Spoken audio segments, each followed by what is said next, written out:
स्वागत है। महात्मा गांधी का जन्मदिन सबको मुबारक हो। उनके पास देने के लिए बहुत कुछ था, अभी भी है, पर हमने लिया क्या? मैं आपको चंद स्टोरी सुनाता हूं, 2-3, ज्यादा नहीं। महात्मा के पास एक लंबी चिट्ठी आई। उसको बहुत सारे पेजेस को एक पिन से बंद किया हुआ था। महात्मा ने उस चिट्ठी को page bye page, word by word पढ़ा, पिन निकाला, पिन कुशन में लगाया, चिट्ठी को फाड़ा और फेंक दिया। महादेव देसाई जो उनके सेक्रेटरी भी थे, वो पूछते हैं, बापू आपने ये क्या किया? आपको जवाब देना था।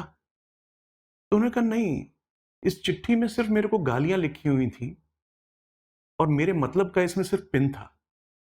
तो हम अपने मतलब का जीवन में कहां से क्या लेते हैं, ये हम पे निर्भर करता है। 1933 में जब साबरमती आश्रम को वाइंडिंग अप की बात हो रही थी, तो महात्मा ने अपनी लाइब्रेरी अहमदाबाद म्यूनिसिपैलिटी को गिफ्ट की। उनके खुद के इंटरव्यू के हिसाब से 11,000 किताबें। उन किताबों में एसीरियन सेटायरिस्ट की किताब भी थी, गुलिवर ट्रेवल्स भी थे, जॉन रस्किन की किताब भी थी और लियो टॉलस्टॉय की किताब भी थी। इतने वैरायटी ऑफ इंटरेस्ट रखने वाले आदमी को हम कैसे समझ सकते हैं?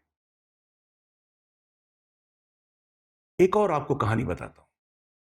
हम सब जानते हैं चरखे को, हम सब जानते हैं स्वदेशी को, हम सब जानते हैं कि ये महात्मा गांधी ने चरखे को 1921 में हमारे यहां पे फ्लैग में लगवाया।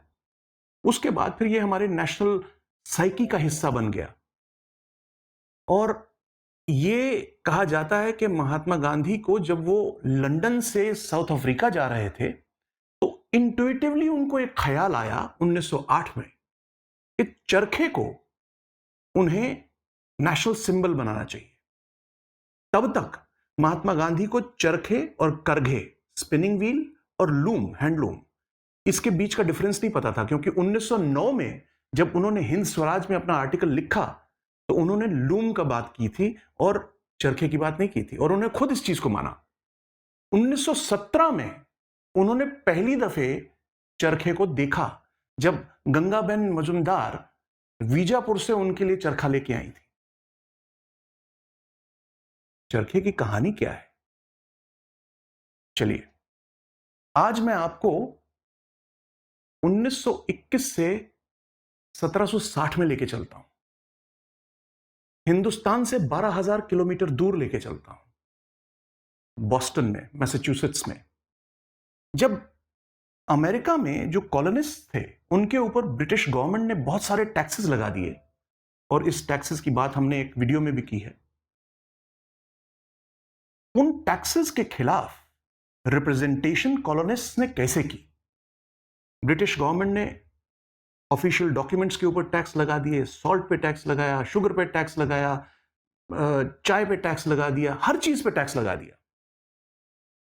तो वहां की कॉलोनिस्ट औरतें, उन्होंने कहा, ठीक है, अपने कपड़े हम खुद बनाएंगे, हम ब्रिटिश चीजों का निषेध करते हैं।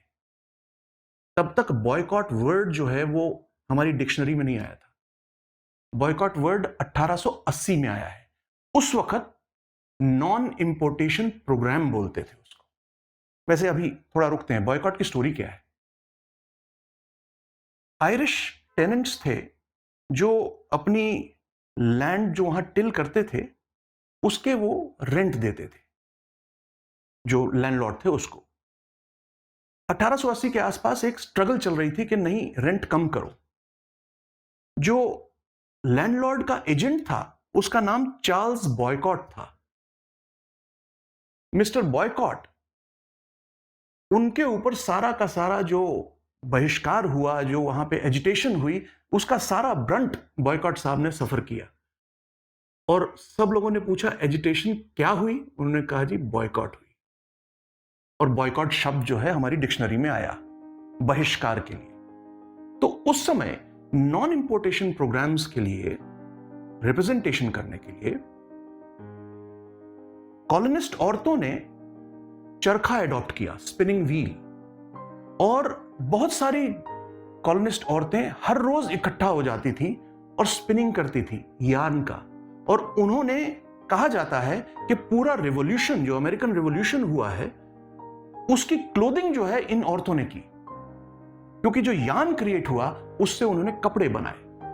उसमें जॉर्ज वॉशिंगटन की वाइफ भी थी, बेंजामिन फ्रैंकलिन की वाइफ भी थी। जितने फाउंडिंग फादर्स थे उन सब की औरतें, उनके घरों की औरतें इस पूरी एक्सरसाइज में शामिल थी।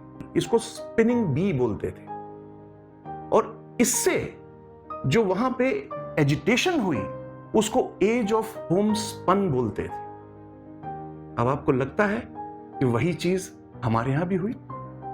हमने भी चरखा अडॉप्ट किया, हमने भी स्वदेशी की बात की, हमने भी खादी की बात की। 12,000 किलोमीटर का डिफरेंस। महात्मा गांधी एक आइडिया को लेके उसको और सुपीरियर बनाना, इंडिजनाइज करना, एक जगह के ऊपर अप्लाई करना और उसको निखारना उनको आता था।